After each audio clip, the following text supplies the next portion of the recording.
want you to hit me as hard as you can. We'll tear your soul apart. I've seen things you people wouldn't believe. Now the dream is over. It's acted away.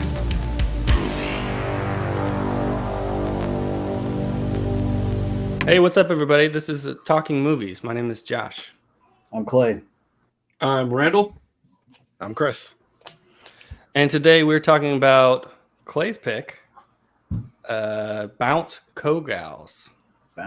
What year is this? I forgot to check. 1997. Yeah, 97. 97. So, all right. Earmark that year. It wasn't released in the U.S. until 2003. So for some reason, there was like a 6-year lag in there. It wasn't released in Japan or in the States? In the U.S., yeah. In Okay, the U.S., gotcha. It didn't see any kind of release for 6 years. So that DVD Crime you drama. got is a like a U.S. region DVD. Yeah. This was probably one of my more expensive Japanese DVD purchases. Interesting. There's kind of another movie called Love and Pop that's the same theme, and it's super expensive too. I put it on payments. Damn. I can't say shit about that. I just bought some expensive records, so they would finance me like however much a month. I was like, yeah, we'll do that one. Like, no interest. Sure. Yeah, I mean, the only one I could find. I guarantee you, Randy and I have bought way more expensive records. So, whatever. Yeah. So yeah, a little bit about the movie. It's kind of a crime drama, hangout movie / exploitation movie. Takes place in the lost decade of Japan. It's kind of a period of economic stagflation in the 90s. There was like a big asset price bubble and kind of an economic collapse that perpetuated for like 30 years. So there's there's like this capitalistic kind of business-like undertone and a kind of a consumerist, materialistic sort of atmosphere that girls operate in. And they sort of leverage like this Lolita complex in a surprisingly non-exploitative way. Like, you know, it's there, but there's no crazy nakedness or anything like that. Yeah, it's pretty tame. Right. Yeah. So considering the subject matter, I feel like it was well executed. I guess it created kind of a stir in Japan on its original release. Prostitution's been illegal since 1958 there. Only prostitutes and pimps were ever punished for prostitution, not the Johns. So that's why you see kind of this bravado with these people kind of pushing the girls around because they know they're not going to get in trouble. They had a slew of child protective laws passed in 1999. So, you know, this movie may have prompted that legislation to some degree, some kind of suspect. You know, of course, people see it as like a patriarchal usurping where women have control of their own bodies and all that stuff. There's that narrative too. It's got Koji Yakusho from Cure. He was Oshima, the Yakuza guy. Right. We've seen him. He's in almost all the Kiyoshi Kurosawa movies. He's in like hundreds of movies. He's in, it's the 13 Assassins. And which one was he? He's the Yakuza guy. Yeah. The main. The long hair or the guy with the suit on? Gray suit. With the glasses. The suit. Yeah. The one who's kind of calling the shots there. Yeah. And Masota Harada is the director. He did a couple other movies I like. He lived in LA in the 70s. He reported on the Hollywood movie scene. He was like a Golden Globe critic for the Japanese press. So he critiqued movies to some degree and then wrote his own movies and directed his own movies, I guess, with that experience sort of as his foundation. I mean, obviously the movie's kind of light on character building. Like you don't really understand what their motives are so much as like, oh, I want to go to New York. But I mean, it felt like it gave a good kind of street kid life feel in Japan, kind of like that movie Kids. It was pretty raw in places, I thought. Kind of realistic. So it also kind of, to me, emulates the roller coaster of life where you're like, oh, I got it all figured out. No, I don't. I'm broke. No, I got money. No, I don't. And so like That to me, I've lived that on a daily basis for some time. So, I like that aspect of it. So that's kind of my, 2 minutes on the movie. I guess what y'all think about it? For me, I don't know. I'm kind of neutral on it. There was parts of it that I liked and parts of it that I was just kind of bored by, to be honest. I think it's hard for me to get invested in, like, I don't know, teenage girls, especially when, like you said, Facts. there's not a lot of character development. Like, it's a hangout movie, but where you don't really ever For find Japanese teenage girls. for Japanese teenage girls who you don't really know much about and don't like ever. It was hard for me to invest in them because I don't know who they are really.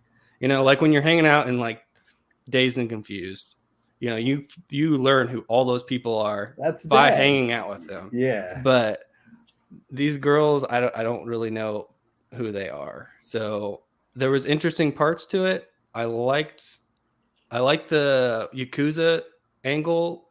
Whenever that was going on, I was interested, but otherwise, I was just kind of neutral, to be perfectly honest. But your context makes it a little more interesting because I didn't know all the economic stuff behind it too.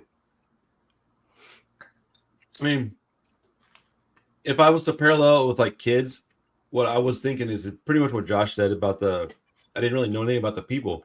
Yeah. And kids, every person is like zoomed in on for a portion of that film. And so you get to know everybody for whatever good or bad. Honestly, a lot of it's pretty bad. Kids is very unlikable characters. There's not a lot of people in there that you're rooting for, right?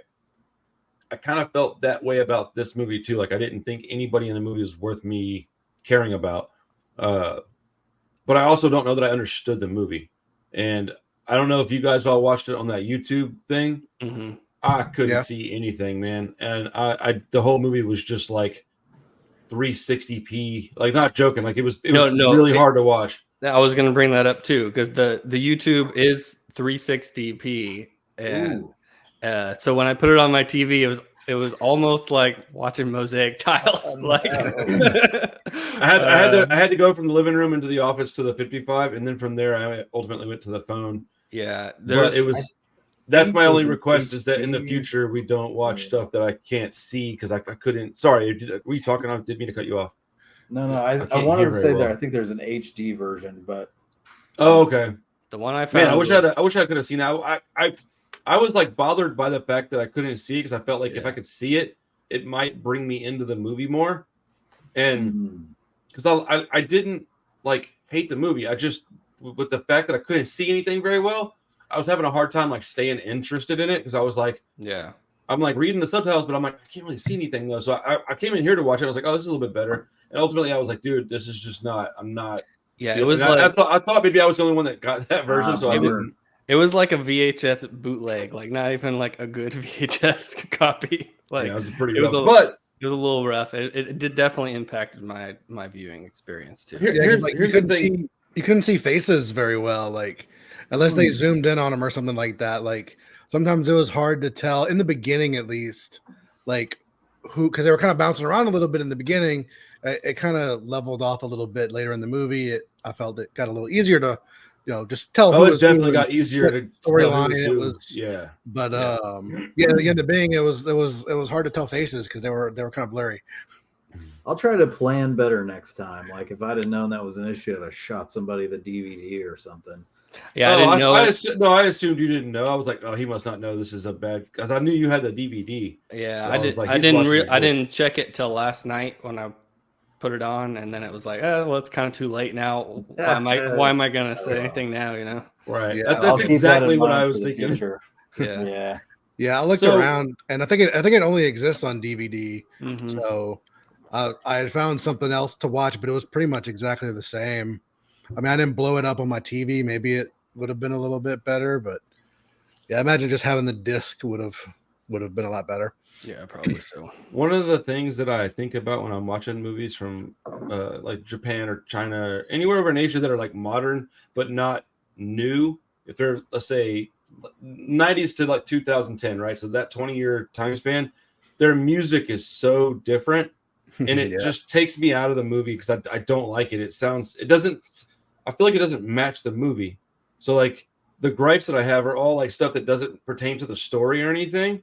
So like that all being said, you can just push that to the side. Like the story is kind of crazy, man. Like these girls are setting these dudes up to like they're gonna insinuate that they're gonna sleep with them for money and then they're gonna just rob them. And I'm kind of like, hey, is what it is, man. Like, you play the game, bro. That's just it is what I mean. Like it wasn't involving prostitution, but I definitely had things where people thought they were going to get a service and they showed up and got thrown out of a moving vehicle. And well, that one guy that they robbed, he said like he's been robbed like 4 times. He's like, please don't rob me. I just want to make sure I'm not getting robbed. They're like, no. I just got robbed last week. Yeah. There was a lot of stuff in this that I enjoyed, like overall. Yeah, there's a lot of little pieces. Yeah, for sure. Well, so what made you decide to pick this one, Clay? Like what made it? It's one of the more rare movies that I have, right, on DVD. So it's kind of prized to me to that regard. Okay. But I don't necessarily think it's like a blow your mind kind of movie. But the more I've watched it, the more I'm like, there's just something to it, right? It's not a typical subject matter that you'd see. I guess prostitution is to some degree, but not this Lolita shit, right?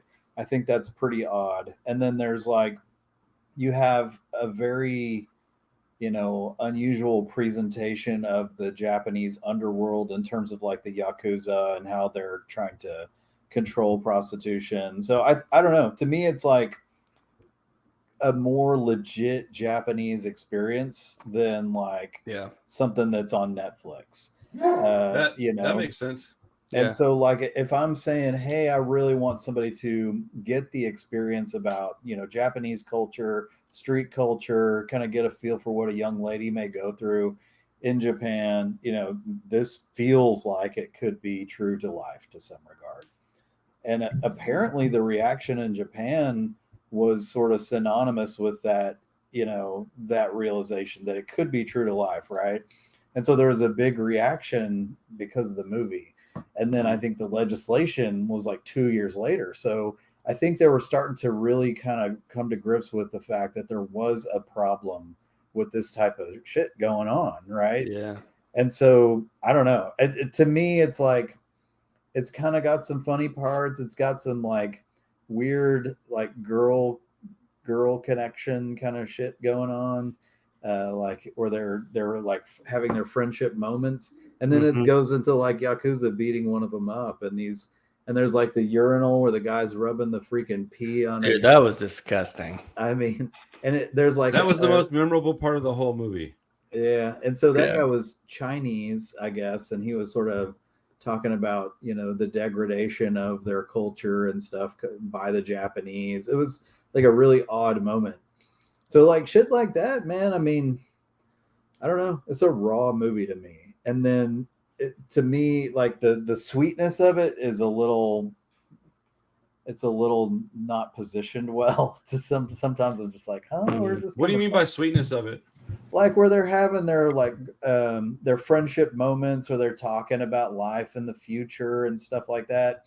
I mean, I get some of that, but you have prostitution, you have cute girls, moments, and Yakuza. Yeah, for all the weird sort of dark stuff that's in the story of the movie, it's a like really kind of lighthearted. The tone of the movie overall is pretty lighthearted, and it ends kind of like happily. It was weird. It was very weird for like for a pick from you, like, oh, this has like a sweet happy ending. I know, it's kind of a sweet little movie at the end. I think that was my biggest hurdle was it didn't know what tone it wanted to be, because like you said, it kept going back and forth between, I mean, I don't know what the Japanese equivalent of like CW is, but this bubbly little teenage girl stuff to super grimy Yakuza prostitution stuff like that. So it was just hard to like it was hard to like just kind of, I don't know, find a way to like put my brain into enjoying it too much. 'Cause I was a little bit like Josh. I didn't dislike it. I found a lot of the stuff they were doing and some of the things they were talking about interesting, but it was just kind of hard to like just put my brain Yeah. more into. It's hard to lock in. Like it's hard Yeah. to just Right. sort of get sucked into the movie when there's all these sort of jarring different tones and things happening, and you're not really sure who these people are. It's just hard to kind of like grab onto it. Yeah, because I don't want to say I needed like all this ultra violence and nudity and all that other kind of stuff in it, but I think like I said, just a little too bouncy around, and that's maybe where the bounce comes in. It was hard to lock into. It just felt like there was nothing for me to connect to. Like I don't. It is too authentic for somebody like me because I'm not Japanese and I don't. It's not that I don't care. I don't know much about them. So like if I'm watching Japanese films, it's usually something that's based in like hundreds of years ago, typically, or it's just a straight crime movie, like a Yakuza movie. Right. If it's more of a genre movie that you can kind of lock into the structure of that type of a story, it's a little easier. But when it's more of a cultural object, my question was going to be, who is this made for? Like who would they make this movie for? Like who is their target audience, you think? Creepy Japanese guys. That's what I thought. Yeah, I mean, but I don't know. That's why I'm asking. Really. I don't actually know. I wasn't asking to be a dick. I was asking because I don't know. And if I knew, if you have like a list of questions and I could get answers for them, like Josh was saying, it gives me context, and I can go, okay, well, then this makes sense here. Because like watching it completely out of context, I was just like, I didn't like hate it or anything, but I was just kind of like, what the fuck are we watching, man? Like there was a bunch of times where I didn't really know what was happening, and then the whole entire movie. Honestly, at the end of it, I was like, that's what happens?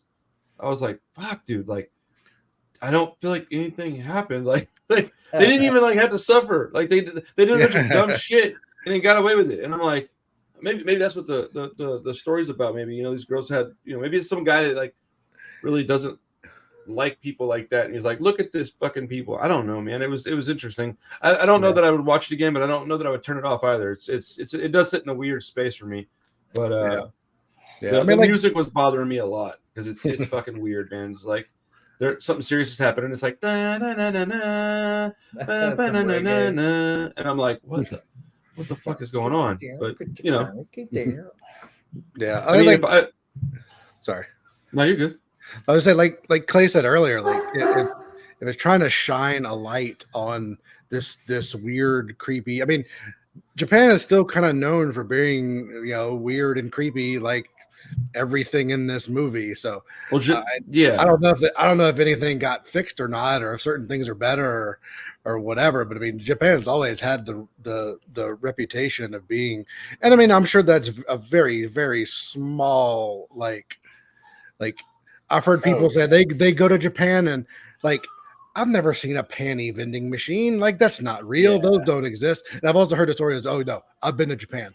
I've seen people buy panties from the panty vending machines and pop the little thing off and like sniff the little ball with panties. That's like, that's fucking amazing. It's there. So it's depends on which alleys you go down. Yeah. Can you imagine popping one of those things open and being like, yeah, and then you open it and then it just keeps unfolding and you're like, what the fuck? It's some like triple XL fucking underwear and you're just like big ass skid mark in the back. You're like, that's not what I wanted, man. Hey, what's the equivalent of like 500,000 yen in American dollars? Do you know? You said something about that, right? Yeah, like 100,000 was like $600.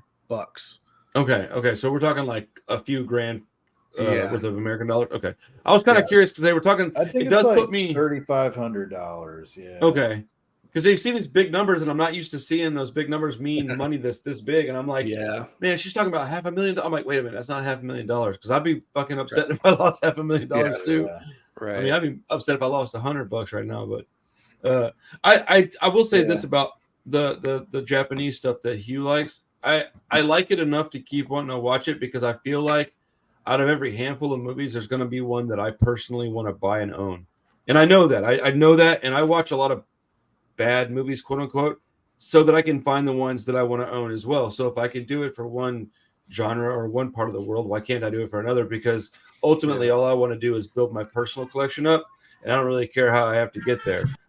My only real regret, not regret, even like my only real gripe is that I would like to have seen it with a better quality picture. Outside of that, it's like it does float somewhere in the like middle for me, but it's I would like to have seen it. And I don't know if those girls were like attractive or not. I don't know if that makes any difference either. But like, I couldn't tell, man. And it was kind of they're kind of mid, huh? Yeah, I'd say sixes. And that was what was kind of curious to me is because, if I was buying, I'd be hunting some close to dime as I could get. Even the Yakuza guy said it at one point. He's like, I don't understand why these girls are so popular or whatever. They're not even like really that attractive. Yeah, he did say that. That guy was a fucking G. He was like, I mean, there's a lot of like little parts in this movie that were charming and that I enjoyed. Yeah. Like overall the connection of all of it was kind of hard. So like a bunch of parts that I really enjoyed, but when you give it to me in a whole thing, the parts that got me to these connections, I don't know what I'm saying here, but like the in between the charming stuff was just kind of hard to deal with. But I'm gonna put that up to the picture being kind of funky, but who knows, man? Yeah, I mean, we've seen a lot of movies. I mean, you all of us have, right? So finding content is, for me personally, like I'll stay up and I'll rifle through Amazon titles, and I mean, I'll sit there for 30 minutes. Like, man, I haven't found anything to watch, even though there's thousands of movies on there. Dude, I have my only solution to that is something that I had to do it, and it's worked out so well. I literally, I have a fucking watch list, right? And it's not even that long, man. It's like 40 movies or something. And I literally will just roll a fucking dice and then go on my computer, and I have a randomizer, and if it hits 4, I have 1 through whatever the number is, right? I hit it 4 times, whatever number that is, that's the movie I watch. If I don't have something that's like on my desk ready to watch, and it just takes the decision making out of my hands, and I don't have to worry about it. Because scrolling, you're right, dude. I'll scroll for 2 hours and not see anything. The death scroll is the worst. Yeah. When you're not sure what to when you're not sure what to watch and you're just like, I'm just gonna look for something. I'll spend an hour looking for something and just turn the TV off and like I'm just gonna go to sleep, I guess. I don't even know like what algorithm. It's like, here, watch this piece of shit movie that I probably watched 5 minutes of. Oh, we're gonna recommend all the piece of shit movies to you. Yeah, right. It's like, just because you click on something doesn't mean you ultimately enjoy it. Right. So there needs to be like a, don't ever show me any of this crap ever again. Minus that one. Because like Instagram's the same way. Like you go, what's this? I'm like, oh no, I hate that. That sucks.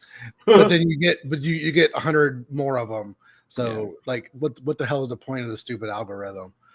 That's why I try and like to do projects for myself, like pick a director or a genre or something and just sort of do a deep dive, because it gives me I don't know, it just gives me a direction, well, because otherwise you're just picking stuff out of the air. Right. Yeah, true. Once I got rid of my movie shop, it's the weirdest thing, dude. Like I've reverted back to buying movies. Like I think I was just surrounded by so many of them that I didn't. It was just like being in the middle of Netflix. I'm just like walking around my shop, like I don't know what to pick. Yeah. And so now I'm like, I've got like 5 studios that I'll buy from, unless I'm recommending something from one of you guys, or it's something that I've seen. Like I just bought Immaculate finally on Blu-ray. I know I want to watch that a bunch of times. I'm doing a whole podcast on it next week with Steven. And I found Cannibal Holocaust in the wild, and I was like, dude, I gotta buy this. So like, I'm grabbing weird shit. I want weird, very small number weird movies, like just kind of like what he was doing, just a different genre, man. I want weird shit, man. I that one I sent, nobody responded at all to it. It's called like It's like the Mad Max ripoff. What the fuck was it? It was Oh yeah, I saw that. I dude, saw that. I remember Road that. Wars Max Fury. Like Road I, Warriors.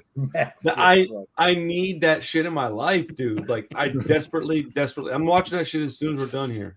Yeah. I think finding it in the wild kind of creates an experience around the movie too, right? Where Yeah. you haven't even watched Totally. it yet, and you're like, oh, this one was just meant to be. Like it fell into my Yeah. hands. Finding Yeah, no. something on your streaming service is not exciting. When you're out there digging through stuff and you find something and you've never heard of it, you're like, "What the hell is this? I have to watch this right now." $8? I'll Yeah. take it. Yeah, oh, dude, that's my That's favorite right. shit. You're like, man, this is $1.50, and they're gonna give me 50% off. I gotta check it out. And like, Yes, dude, sir. what is that? Speaking of Clay's Blu-rays and Nice. Damn, So, those look All the amazing. angel guts. all these Japanese releases of Are these the ones that killed your printer? well, I wasn't actually printing. I was trying to print them, but couldn't. Okay. No, but I think I did myself a little bit of a disservice with this one because I'd watched some of them or two of the last batch, the two Ishii, it's Ishii, right? I think there's a couple Ishis, but anyway, I watched. Yeah, I watched Alone in the Night was the first one, and then I started A Night in Nude, but I didn't finish it. But I had to watch the podcast. That's movie. a great movie. Yeah. So I went back and finished Night in the Nude, and like those have this like nice style to them. Like they're shot really well. They're like they look cool. They actually do have some cool music to them. They got like some jazz soundtracks and stuff like that, and so I think I kind of, I don't know, put myself in the wrong headspace because when I bounced over to, no pun intended, it didn't Well, like connect with me the same way. Yeah. But I So mean, my those thought- are more just plot driven, right. films, for lack of a better term. So yeah, so there's a little bit more to latch onto. A lot more artistic. Yeah. It's Yeah. a lot more stylistic, artistic. Yeah. Well, so I have some movies that are pretty rare as well, right? And I noticed that Hugh, you like to bring to the table the more obscure stuff, right? And I'm like, sometimes there's a reason why it's more obscure. And I think that this one is an example of that. There's a reason why it's more obscure. The stuff Chris is talking about, still pretty obscure, but it's got a little bit more demand because it's made by a better filmmaker and it's got better acting and better music. So like, there's varying degrees of like obscurity for a reason, but yeah, it's still pretty. Yeah, it's still pretty obscure because I finished a Night in Nude, and the ending kind of gets a little like David Lynchy. I was like, okay, like what's going on here? So like I looked it up a little bit. There is zero about that movie online. There is nothing. There's no YouTube videos. There's no Wikipedia page. There's no anything. So I'm left with my own brain to process with. And actually, I like that a lot because I feel like we kind of get used to like, I didn't quite understand that. Let me go look up 10 YouTube videos. Yeah. So I was about to say that too. Like I love David Lynch, but like everyone has dissected his movies so much that it's almost not as fun. Like unless you just don't look at that stuff. And I think I'm on the opposite end of that. One review that I could find of this movie, and it's like 2.5 minutes long. So this may be like the second or third review for this movie on YouTube. Oh wow. Might get some views. Anyways. Yeah, you never know. Anything else you want to add, Clay, before we wrap? No, I mean, like I said, I think I know that I probably overrate the shit out of this movie, but it's still kind of near and dear to my heart. It's one of those that I found just sort of on the quest for all things weird and Japanese.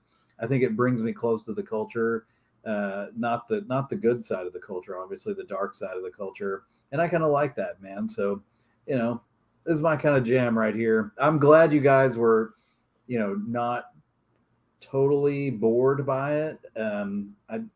It's sort of maybe a learning experience. I hope. I don't know. I'm just trying to find something that maybe was good about it. No, I was gonna close with like one positive thing too, because I guess I'm probably second in the Japanese watching.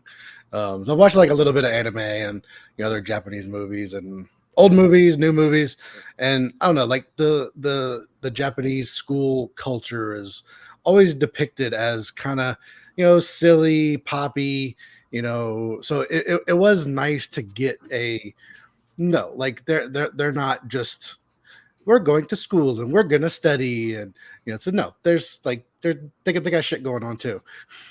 Yeah. True. Well, No. something that I was thinking about was like this, man. Like, who gives a shit if we like it or not? Like, you brought it to the table because it's important to you. So just like as your friend, I'm gonna watch it. Now, if I don't like it, I'll tell you I don't like it. But I'm not. I've kind of learned to not completely shit on things over the past couple of years. But I mean, I don't want to with waste respect. anybody's time. Yeah. No, but that's the whole point is that you bring it to the table because you want us to see this, right? Like, do y'all Yeah, think sure. that I ultimately cared if y'all liked Terrifier? Only to the point where I wanted to talk about it a little bit. But at the end of the day, if you guys are like, no, I hate that shit, I don't ever want to talk about it again, that's fine. I'm glad you watched it with me the one time because that was a fun time for me. And I think about that night pretty regularly. So, like, at the end of the day, I'm willing to watch whatever you bring to the table. I may bitch about it a little bit, but I'll watch whatever. I don't care.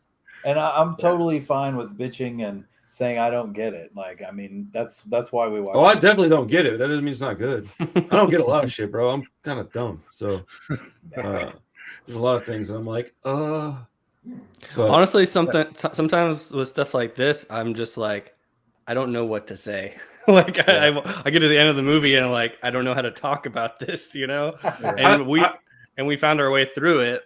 Like it came out like I was afraid it would just be like there wouldn't be much just to discuss about it. But Chris said he wanted to end on something positive, and so do I. There was a feeling that Yeah. I got in this movie that I appreciated, and I don't know what to call it. It did feel like 90s American filmmaking. There was like you could feel that they were like, "Ooh, I like American Pie. I like Kevin Smith. I'm not going to write a story like that, but I like those guys. They make good movies." And then they make a movie, and you could just feel parts of that with the angles and stuff like that. It just felt very 90s American to me. And I thought it was cool because it gave me a feeling of like familiarity to it that I wouldn't have otherwise had at all.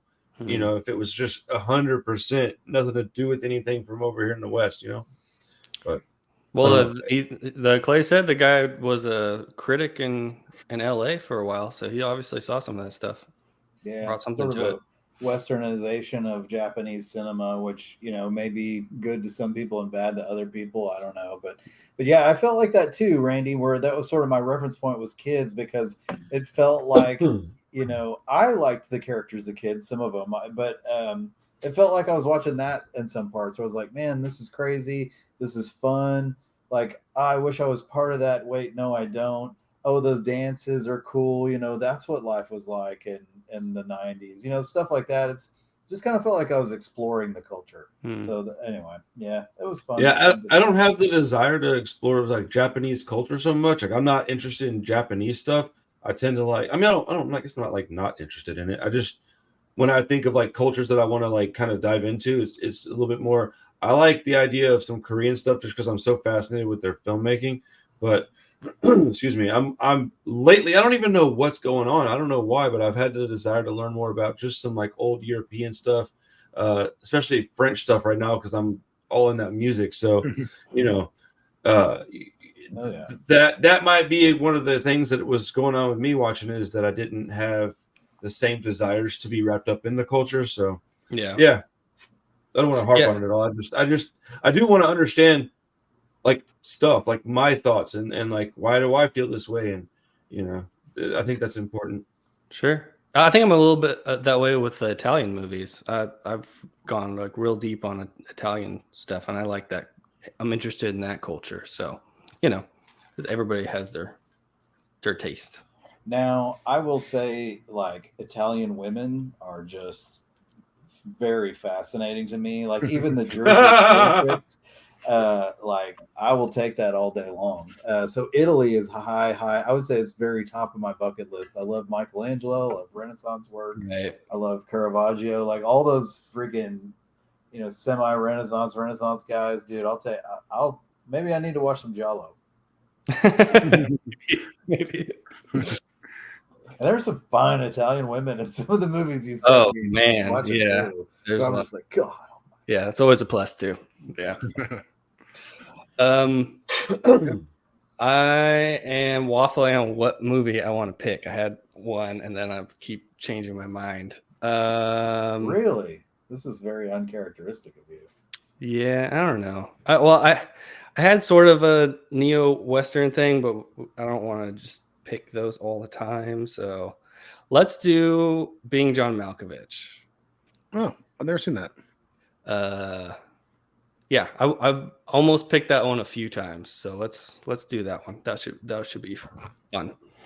Nice. Yeah, so it's one I've always wanted to watch, but just I don't know, never. That's a weird fucking movie. Never came to my own, like will to go put it in or buy it or anything like that. It's like a surreal comedy kind of. It's Kaufman, Charlie Kaufman wrote it. It's Spike Jonze directed it. Yep. And it's probably my favorite Cusack movie because I mentioned I'm not really a huge Cusack guy, but I do. Cusack, and it is not even on my top 5 Cusack movies. But I like John Cusack though. Like I like a lot of his movies. Yeah. But I may have to skip. Movie, I'm not sure yet. Do what? You've seen this movie? Yes, a couple times. Yeah. I may have to skip this week though because I work Wednesday, Thursday, Friday, Saturday, fly out Sunday, come home Monday. I may not have time to watch the movie. Okay. So just heads up. I was not wanting to skip it. Kind of figured. I keep looking at my schedule, trying to figure out like when can I watch this, and my work schedule is fucked up. Yeah. They got me working crazy hours, and I don't feel well, so I'm kind of bummed out that I have to work this much. Yeah, probably got too much going on, but yeah, This don't feel week for sure. obligated. This week for sure. Next week I'll be back on top of things. And who knows if I get the jam? Is it on a streaming platform, Josh? It is. It's a rental. I think that one is a rental. Yeah. Well, then never mind. I was gonna say if it's on like Netflix or something, I was gonna download it to my phone and watch it on the plane. But I don't have internet service on my plane because I'm taking Spirit Airlines, and so I'm not gonna have any. You're lucky to have a chair on Spirit. Saving money where I can save money. Comfort on an airplane. I don't care where you fly, unless it's some really nice luxury something. Like every airplane flight I've ever been on sucks.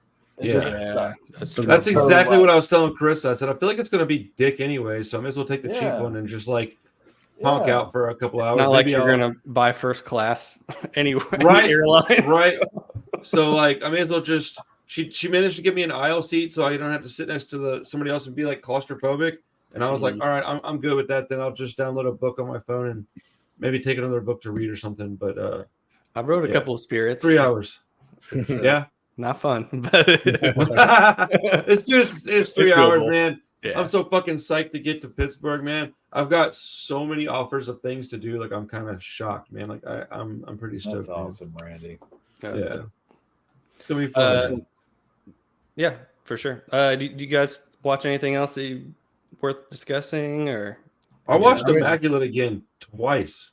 And dude, I fucking love that movie, man. You ready to be Catholic now? Yeah. Super Catholic. I want to be a nun. Actually, can I do that? I identify as a nun now. It could be whatever you want these days, right? No, I really love that movie, man. Like I can't get enough of it, and it's not even like every time I watch it, there's more shit about it that I like, and it's done so well. It feels like a '70s Italian flick to me. I liked it. Yeah, it's obviously set in Italy, but it feels so much like an Italian movie to me. I think was one of the things I really dug about it. It's like there's like music from Giallo in there, and I was like, oh yeah, I know what this is. I can feel this. I even learned stuff about it because me and Steven, we already started filming the podcast about it, but his like something happened to his house and his electricity flicked, and then when he got back on, like 20 minutes later, my electricity went out. It was the weirdest thing, bro. So we just put it off until next week on like Wednesday or something. But so we have like half an episode filmed already. But I got a shitload of notes and something he told me that he found out about this movie. You might already know this. I had no idea. Sydney Sweeney was cast to play that role when she was 19, like in 2016. And it got scrapped. And she liked it so much that when she got some money, she found the dude that wrote it, bought it, and then she produced. I had no idea. Yeah, I knew she produced it. I knew she produced it, and then when she was kind of like spearheading it, like she wanted to make that movie. Yeah, it explains why she's so good in it, because that's her shit. Like, you know, it's like if I made something, I would put every bit of energy I had into it. You know, Very cool. Yeah, I really like it a lot. I watched a couple of things, but mostly it was that, and then a bunch of punk bands play. So yeah, that's a solid one. I kind of mentioned what I watched. I watched those two other Japanese movies. They're pretty good, man. Like I said, they got a lot of style to them, and they're I don't know, they just got a cool vibe. They're really cool vibes, and the stories aren't like bad at all. So yeah, I'd be interested to check some of those out. Yeah, I think you would definitely like Alone in the Night. Like, Night in the Nude is a little, I don't know the right word for it. It's not like weird, or it's a little weird, but it's not like, I don't know. Alone in the Night is a bit more just straight up like crime, neo noir vibe. Yeah. So that was I think a little bit more up your alley. I would we maybe do it on the podcast one day or something like that. Okay. That'll be a solid one. I love my pulpy thrillers for sure. Dude, I forgot that I bought a couple of movies that I'm gonna watch with Carissa. I got Death Wish 2 and 3 because I didn't have one, but I think I already have number 1. Those are the canon movies. Even better. Dude, that's why I wanted them. I was like, dude, yes. But I also bought Once Upon a Time in the West because Josh raves about that movie so much, and I was like, fuck it, they got a copy for a pretty good price. Carissa, that's one of the few westerns I watched that I was like, go ahead, yeah. Sorry. No, you're good. No, it was one of the few westerns I've watched in years, and I was like, damn, that was so good. Like, that's a good movie, man. Carissa likes that kind of stuff, so I thought it'd be a good one for us to sit down and like maybe make a 2-parter out of it. I know it's pretty long. Yeah, it's a long one. I bought the 4K. I've been wanting to. I didn't dislike it the first time I watched it, but I don't know, just a little long, and like maybe. It is long, and I feel like it's probably going to be kind of slow at points. But I mean, that's kind of how those movies are. They're all kind of, but they have big long spots where they're just a lot of like just scenery and shit. Like, but I kind of dig it. My dad watched that stuff growing up, so I'm very familiar. I watched a few other things, I think, since we originally watched, because that was like an early podcast one. Yeah, that was one I picked like early days. Yeah. So yeah, no, I definitely want to revisit it. Man, I want to watch Alien, but I don't think I'm gonna be able to watch that with you guys. Yeah. When are y'all going? I was bringing up when we were done, but I bought a ticket for Friday. Okay. Yeah, okay. I was gonna try and go. Let me see what my schedule looks like again. I did watch Nightmare on Elm Street in celebration of Heather Langenkamp. Oh yeah, me and Chris went and met Heather Langenkamp. I was so jealous. I wish I could have gone. Dude, you should have just went, because we just went in there and we just basically did her and then bounced. Like, we walked around for a few minutes just to see what was around, and then we were like, we're out of here. Then we went and got lunch. Yeah, that was it. Yeah, I bought a few VHSs, but yeah, we were out before 1. I think. Damn, that's crazy. Yeah. I mean, Chris got through the line in 5 minutes because he brought his daughter. So they saw the stroller and they were like, "No, you go to the front." Wow. So I got to stand in line for an hour, but he wandered around.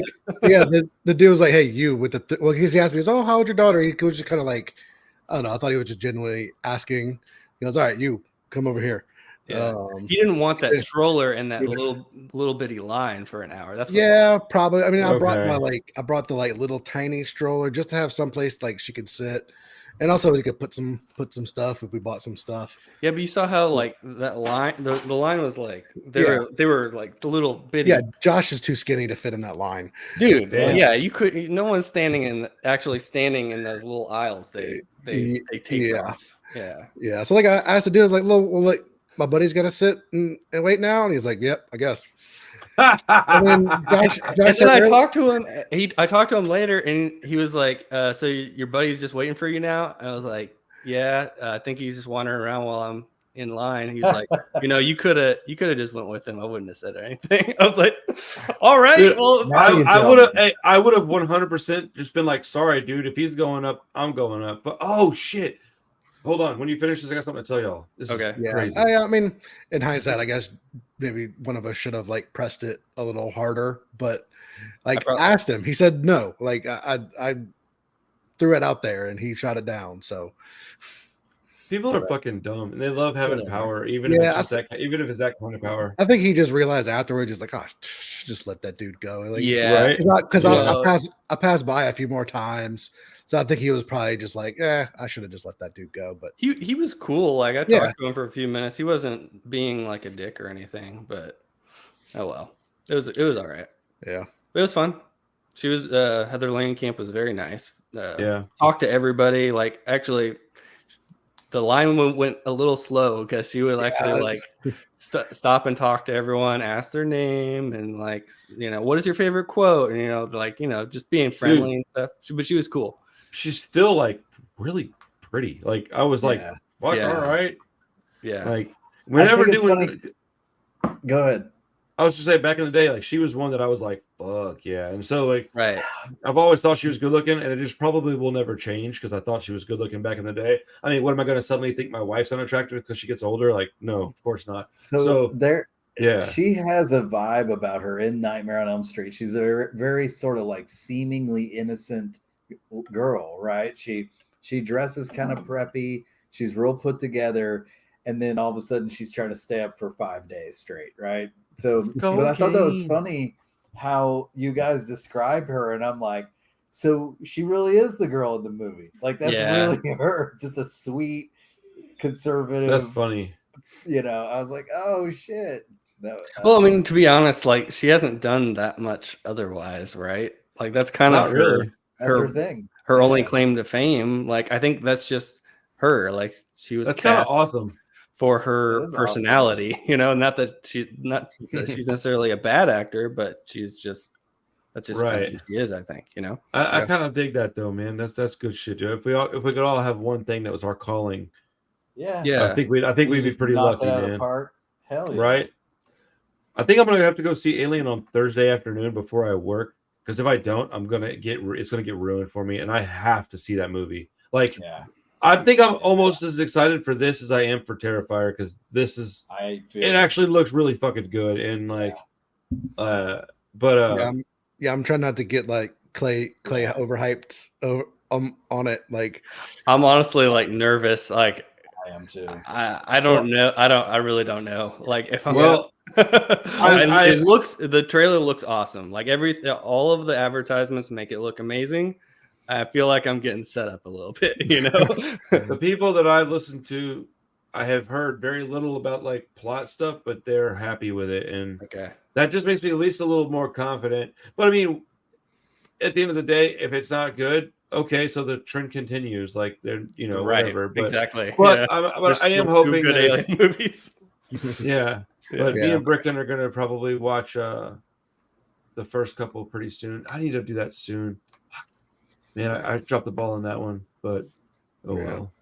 Yeah, like I think you and I are probably the really only Evil Dead remake fans. Oh my god, dude! It's the Here. fucking best And I mean, one. I'm not trying to say Fede Alvarez is like some like great filmmaker or anything like that. So like I'm sure my expectations of it, I just want just bloody, brutal horror violence version of Aliens. So I'm sure I'm probably, maybe Brandy would agree with me, but I'm probably alone on that island that it could be one that maybe Randy and I love and then Clay and Josh hate. Yeah. Because I'll take it. It just goes balls to the wall like Evil Dead 2013 does. I'm totally down for that. I'm just afraid that that's all it's gonna be a little bit. Like It might. It looks scary to me though, man. Like even the trailer cuts are scary. Yeah. I mean, like I would definitely like some, good tense moments and creepy whatever. But I mean, like story wise. What is it really gonna do that all the other Alien Right. movies? Because it's supposed to be set after the first one. And in I between the think. second one. Yeah. Oh, is it? Um, Okay. Yeah. So Huh. like I'm super down with it having very little story because I don't give a shit about that anyways because it's fucking Alien. It's exactly what Chris is saying. Like we already know what's gonna happen. So as long as it like looks good, sounds good, has some good scares, and I heard it was like all practical. Yeah, That's what I heard apparently. too. Yeah. Dude, even if Yes. it sucks, I give him a fucking credit for that. Yeah, that's That's awesome. not the way they do things anymore. He's. I mean, he hasn't done that many movies on Fede No. Alvarez. But I like the Evil Dead remake. I don't like it better than the original ones, but not as much as you guys like it. But Don't Breathe, I think, is an awesome thriller. Oh shit, he did that. Yeah. Man, I saw that. He's done some good stuff. Have you seen that, Chris? I don't think I've seen that. What Dude, do you- you should wow. watch that like tonight. Maybe. okay, yeah. I know I've heard of it, but it doesn't. It's It's a like- cool movie. It's like 85 minutes too. It's a short like. Yeah. I may intense watch thriller. that tonight. It's Shit. dope. I might throw that on tonight. Actually, that's Dude, a that good, was like that's a good that was movie. like a get in, fucking scared of shit out of you and get out type of movie too. It's- Yeah, no, I've- It's The old solid. Marine. I always wanted to like that old Marine guy is pretty jacked. He was in Yeah. VFW too. I Yeah, love yeah. VFW. If I could look like that when I'm like 65, I'd be all right. I could still score some ass. all right. No, I mean- I'm watching this before Friday. Yeah, check it out, dude. It's really good. It's I saw good. that in the theater because I had heard good Okay, buzz yeah, about it, and it was awesome. I've seen the name, but I'm Dude, I've probably watched Don't Breathe 6 or 7 times. Oh, it's I've watched it a few times too. Yeah, I'm it's- surprised I missed it. It's the same girl from Evil Evil Dead Dead, yeah. as well. Yeah. It kind of got Oh, me wanting shit, a it house is. in Michigan. Do I'm what? just kidding. I'm just kidding. It took me a second. I didn't hear what you said I mean, for a second. I you had to could buy a process it. house like that in Michigan for like $2,000. Yeah. Oh, yeah. No central heat and air. You're just like straight up in the hood. It's for sure. It's like those houses in oh man, I just lost the name of Barbarian. it. Barbarian. That's exactly what I was thinking. Oh yeah, That is Barbarian. exactly what I was thinking. As I was thinking about Barbarian, I was like, Was "What it like the movie I watched Detroit today?" or something? Like no one wants to buy a house there. It's fucking Pittsburgh. I'm like, damn. Uh, All right, well, cool. I got a story to tell you guys, but let's do it off the air, man. Yeah. It We'll shouldn't wrap take me it very up. long either. Good talk, guys. Cool. Hell yeah. Being John Malkovich next week. Bring it. There.